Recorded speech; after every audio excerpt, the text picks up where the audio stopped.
تمام سامعین کو آداب، السلام علیکم۔ میں یوسف سعید MKM USA کا کارکن آپ سے مخاطب ہوں، اور اس ویڈیو لاگ کو بنانے کا مقصد ایک الطاف بھائی کا جو ٹویٹ آیا تھا، بہت امپورٹنٹ ٹویٹ، جس میں الطاف بھائی نے ایک ڈاکومنٹ شیئر کیا تھا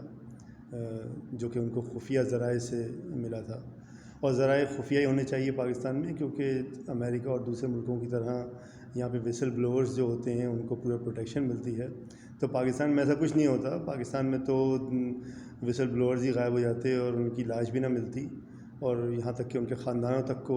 تباہ و برباد کر دیا جاتا۔ تو بہرحال اس جو الطاف بھائی نے ڈاکومنٹ جو شیئر کیا ہے، بہت ہی امپورٹنٹ ڈاکومنٹ، اس میں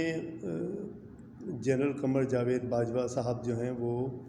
DG سندھ رینجرز کو کچھ ہدایات دے رہے ہیں، اور وہ باتیں کہہ رہے ہیں جو کہ ایک فوجی ہونے کے ناطے ان کی حلف سے غداری ہے۔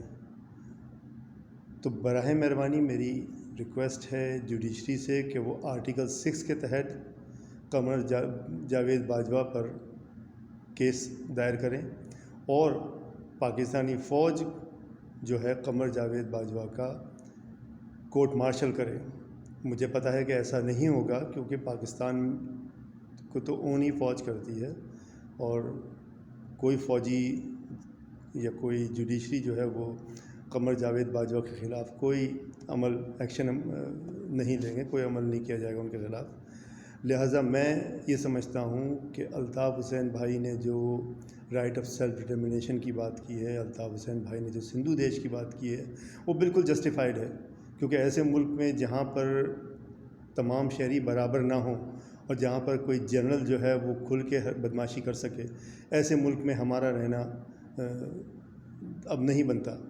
تو لہٰذا میں الطاف بھائی کے ساتھ کھڑا ہوں کہ سندھو دیش ہمارا مقدر ہے، اور سندھو دیش ہی انشاءاللہ ہماری منزل ہے۔ انشاءاللہ ہم سندھو دیش پا کے رہیں گے، اور اس فوج سے جان چھڑائیں گے۔ جی سندھو دیش، جی الطاف حسین بھائی۔